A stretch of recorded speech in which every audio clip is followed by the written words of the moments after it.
예, 주간 시황입니다. 일주일 동안 개인 1조 7천억대 매수했고요. 외국인 1조 2천억대. 그리고 기관만 3조 2천억대 매도했습니다. 코스닥의 경우는 개인만 1조 7천억 매수했고요. 그 다음에 외국인 3천억 매도, 기관 1조 2천억 매도했습니다. 그래서 올해 2021년 동안은 이렇게 해서 합쳐서 9천억 매수했습니다. 예, 일단은 매수로 외국인이 2021년을 시작했고요. 2020년은 마이너스 24조 7천억으로 마감이 됐습니다. 이렇게 되면 어떻게 되는 거죠? 2019년도까지 18년 19년인가가 마이너스 5조 5천억이었고요. 작년에 마이너스 24조라고 올해 9천억이니까는 합해보면은 일단 30조 원이 넘었었는데 30조 원은 깨졌습니다. 마이너스 30조 원은 깨졌고 마이너스 29조 얼마일 것 같습니다. 그래서 마이너스 한 29조 3천억으로 조금 줄었네요. 저희가 10조 원 단위로 10%씩 떼고 있었죠. 그래서 한 마이너스 3조 넘어가서 한 마이너스 30% 정도 현금 확보 말씀드렸는데 이제는 조금 줄여서 마이너스 그러니까 20% 정도 현금 확보로 29조 원대니까요. 그렇게 10조 원 단위로 저희는 10%씩 외국인 매도가 쌓일 때마다 10조 원마다 추가로 10%씩 투자 비중을 조절할 예정에 있습니다. 물론 제 의견대로 하지 않으셔도 되고 각자 그거는 판단하시고요.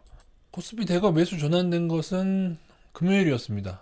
금요일이었는데 이날에 또 선물은 좀 동향이 달라서 최근에 선물은 또 완전히 동향이 다르죠. 그죠? 선물은 이렇게 됐다. 그러면 저희가 좀 헷갈릴 수가 있죠. 일단은 누적만 알려드릴게요. 선물 누적은 외국인 코스피 선물은 마이너스 6,200억, 미니 선물 합쳐서 6,200억으로 하방 전환했습니다.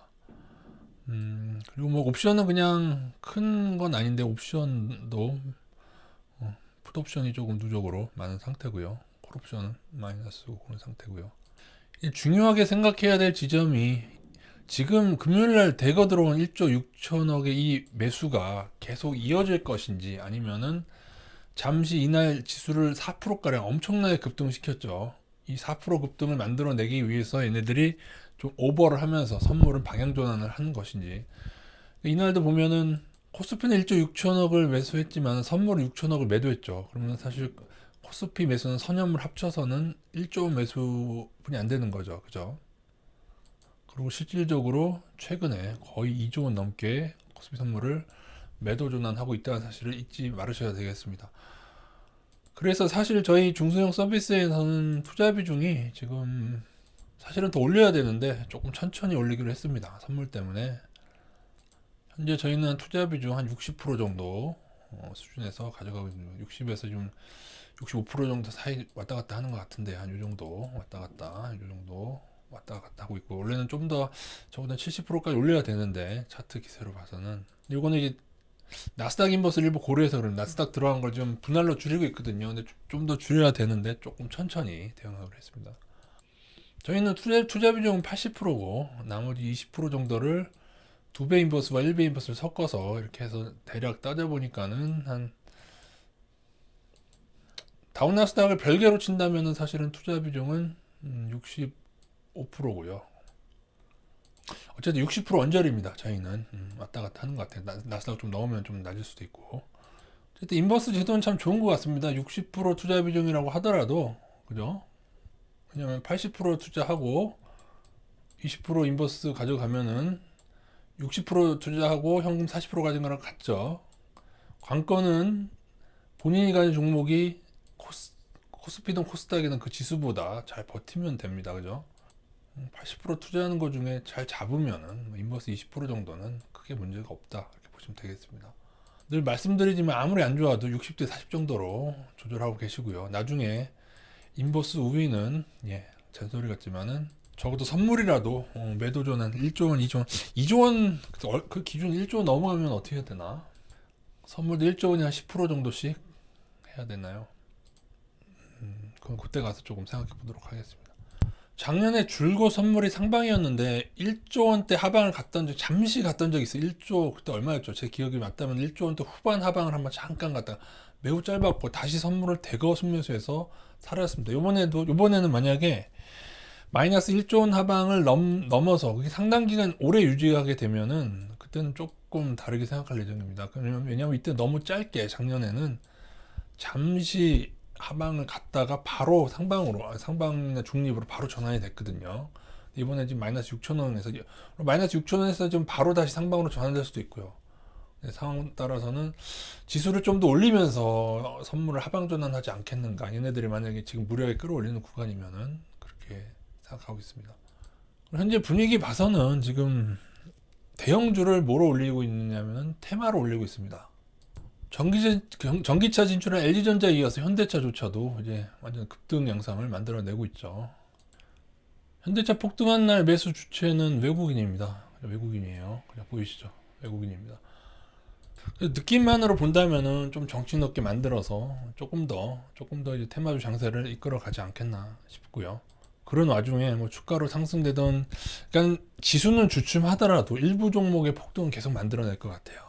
현 시점에서 외국인은 좀 더 지수를 끌어올리면서 선물을 하방전환하거나 지수를 뭐 현물을 매수하더라도 더 헷갈리게 하기 위해서 하면서 선물을 하방전환하면서, 사실은 그렇게 되면 이제 거의 똔똔이거든요. 선물까지 하방전환하면 지수 들어와 봐야, 외국인 매수가 되고 들어와 봐야 의미가 없는 건데, 그런 식으로 하면서 지수를 좀 더 올릴 수도 있고, 아니면은 지수를 좀 더 올리다가 지수가 주춤하더라도 분명히 일부 종목의 테마성 급등은 지속하도록, 지금은 이제 대형주인데 그 다음에 중형주로, 뭐 소형주로 좀 올라갈 수도 있습니다. 물론 워낙에 이제 나스닥 움직이는 애들 그 금액이 크니까 대형주 위주로 또 그 급등이 대형주 위주에 몰릴 수도 있는데, 그래도 여기저기서 이제 조금 테마성 장세가 되면서 지수는 좀 주춤하더라도 나중에 정신없게 만들지 않을까. 그래서 아마도 올해의 코스피 1차 하락은 올 것 같습니다. 제 생각에 다우 나스닥도 올해 1차 하락 정도는 나오지 않겠나 싶은데, 완연한 폭락은 올해보다는 내년 정도겠죠. 왜냐하면 나스닥도 한 번에 그냥 폭락으로 확 죽기, 물론 그런 경우도 있긴 있는데, 과거에 뭐 대공황이나 블랙 먼데이처럼 그런 경우도 있긴 있는데, 그거보다는 또 내리다가 다시 끌어올리기를 조금 더 반복하면서, 올해 제 생각은 얼마나 하방 전환을 할 때도 얼마나 우리를 헷갈리게 하면서 하방 전환을 할 것인가, 그 생각을 들고 있습니다. 만약에 지금 선물까지 강한 상방이었다면 제가 이렇게 얘기하지 않았겠죠. 그죠? 만약에 최근에 지난주하고 거의 한 10일, 한 2주 동안에 외국인 선물 매도가 이종원으로 다시 매도가 되지 않았고, 다시금 선물마저 상방이었다면 제가 이렇게까지 얘기하지 않는데, 분명 지수는 좀 더 올리면서 선물은 하방 전환하지 않을까라는 느낌이 강하게 들고 있는 건 사실입니다. 요거는 예측일 뿐이고, 그러나 그래도 만약에 선물까지 상방 전환하면은 그냥 순응해서 가는 거죠. 그렇게 되면 오히려 선물까지 상방으로 전환된다 그러면은 좀 더 강한 장세로 전환될 수도 있습니다. 그런데 보시면은 미니 선물은 2조 원 상방이고, 미니 선물 만기는 1월 14일이죠. 이번 주까지 만기인데 상방인 것이고, 그죠? 그러면은 미니 선물은 상방으로 끝내고, 3월 두 번째 목요일이 선물의 만기죠. 그죠? 그런 식으로 넘어가는 경우도 있을 수 있다. 이번 만기 후에 혹시 좀 바뀌는 게 아니냐도 염두에는 두겠지만은, 글쎄요.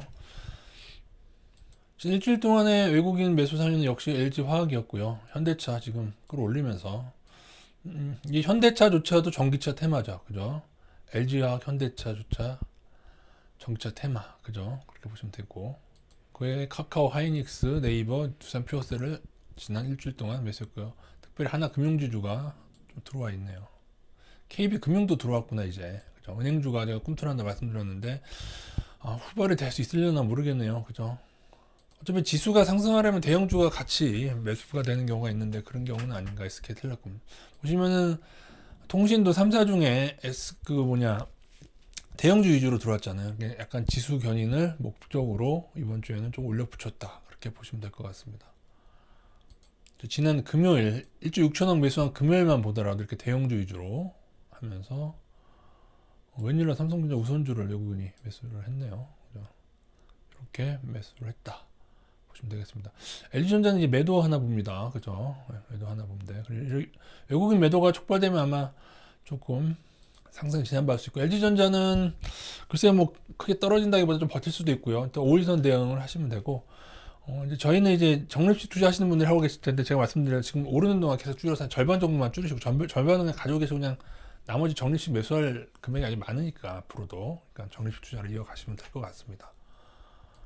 지난 일주일은 50% 이상 급등한 종목을 살펴봤습니다. 이게 뭐 화랑장이기 때문에 일주일만 50% 이상 급등한 종목들이 꽤 있고요. 일부 제약주들, 막 높은 위치에 있는 제약주들이 아니고 바닥까지 갔다가 다시 오르는 애들 생겨나고 있고요. 삼성제약 등. 무엇보다도 가장 많은 종목들이 지금 뭐 인지컨트롤스나 그리고 현대위아 막 이런 애들, 그러니까 자동차 부품주들, 이것도 전기차 테마로 오르는 겁니다. 그런 애들이 많이 있고 일부 소프트웨어도 조금 있고요. 이렇게 보니까는 잡주형 바이오들이 또 일부 눈에 띕니다. 삼성제약 같은 경우에도 옛날에 작전 해먹고 그 다음에 다시 바닥으로 온 다음에 다시 이렇게 오르는 시간을 두고 다시 오르는 경우가 간혹 있죠. 박셀바이오는 작년에 상장해서 또 작전 들어가는 애들이 있고요. 이런 식으로 바이오도 끝까지 정신 못 차리게 이제 잡주형 바이오들이 왔다 갔다 하면서 걔네들 정신 계속 못 차릴 건데 위치가 다 다르죠. 지금 시작하는 애들 또 있고 이미 다 제자리로 오고 이제 마지막에 끝난 애들이 있고 다 이게 위치가 다른 상태입니다. 제가 LG전자 전기차를 급등했을 때 무슨 전자가 또 급등할 거라 했는데 오킨스 전자라는 애가 하나 급등하긴 했네요. 급등하긴 했는데 분명히 뭐 좋은 종목은 아닐 거고 대충 내용을 보면은 뭐 그죠, 항공 관련해서 항공 우주 그죠, 요런 것들, 그러니까 뭔가 대형주하고 주식 선물에도 관련주가 있긴 있죠. 항공 우주라고 종목이 있는데 지금은 이제 워낙에 이 종목도 많이 떨어져 가지고 접근 가능한 구간에 차트 신호는 괜찮네요. 그죠? 한번 관심 있는 분들은 생각해 보실 수도 있겠습니다. 하방 벗어나고 있죠. 그죠? 위치는 괜찮습니다. 근데 최근에 상승폭이 좀 있어서 한번 살짝 눌렸다가 더 갈지 모르겠어요. 아니면 그대로 좀 더 오를지 모르겠는데 보시고. 솔직히 저는 이 기업 잘 모릅니다. 여러분이 한번 조사해 보시고 그냥 눈에 띄어서 차트가 눈에 띄어서 말씀드리는 거니까. 주식 선물에도 있는 종목이니까 한번 참조해 보시면 되겠습니다.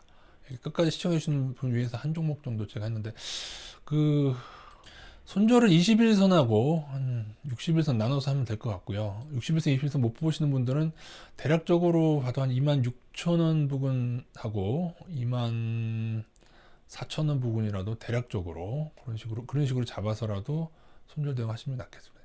6,000원 좀 너무 높은가? 그죠? 상황 따라서 어느 정도 요게 눌려도 추세가 유지가 되면은 가지고 갈 수 있거든요. 이렇게 고지점이 어딘가를 대략 보면은 대략 봤을 때 이거는 근데 시기상 다른데 26,000원, 25,800원 정도 좀 보시고 손절 보시고 나머지는 24,000원이나 24,200원 정도 제가 지금 대략 불러드린 겁니다. 대략 눈대중으로 그렇게라도 정하셔서 손절 잡으시고 대응하시면 될 것 같습니다. 예. 글쎄요, 항공 우주가 뜰까요? 뭐 지금 뭐 뜨는 종목 중에는 일단 모든 전기차는 엮인 게 다 오르고 있습니다. 자동차 부품주 거의 대다수 폭등 중에 있고요. 그 다음에 신성 델타테크 이것도 요즘에 좀 급등하고 있는데 보시면은 뭐 전동차, 전기, 자전거, 그러니까 뭐 이거가 뭐 조금이라도 걸리면은 그죠? 조금이라도 걸려 있으면 2차 전지 조금이라도 걸려 있으면은 테마가 형성되고 있다. 그렇게 보시면 되고 또 하나 테마는 글쎄 우리나라에 있을까요? 그 일론 머스크가 하고 있는 진공형 진공형 하이퍼루프죠. 하이퍼루프 이런 것도 한번 저희가 좀 테마를 찾아보시면 좋을 것 같습니다. 기분 나쁘게다 이거 머스크가 다 항공 우주든 뭐 이거든 정치는 다 머스크가 하고 있는 건데 제가 볼때 머스크는 좀 적어도 좀 그 작전하는 월가랑 끈이 있는 것 같습니다. 제가 뭐 머스크에 대해서 음모론을 하면 또 하나 없는데 대주주가 안 파니까 그 급등이 가능한 거, 그 작전이 가능한 거죠. 테슬라는 작전주입니다, 여러분. 어쩔 수 없고. 회사는 기술이 있는데 작전하는 경우가 있거든요. 지금은 한 10배 정도 버블이 있다고 보시고 나중에 한 10분의 1까지도 떨어질 수 있는데 모르겠죠. 미래 가치를 봐서 10분의 1까지 안 떨어질 수도 있을지 모르는데 적어도 고점 대비 마이너스 70%는 떨어질 것 같습니다. 후발 테마를 찾는데 좀 많이 신경을 써야 되는데 사실 테마주까지 제가 시황을 알려드리기에는 지금 그러려면 정말 열심히 해야 되거든요. 어쨌든 매주 시황을 이렇게 뭐 그래도 매주 들어주시는 또뭐 일부 구독자분들이 열성 구독자분들이 있어서 조금 뒤에 덧붙여 봤습니다. 이상입니다.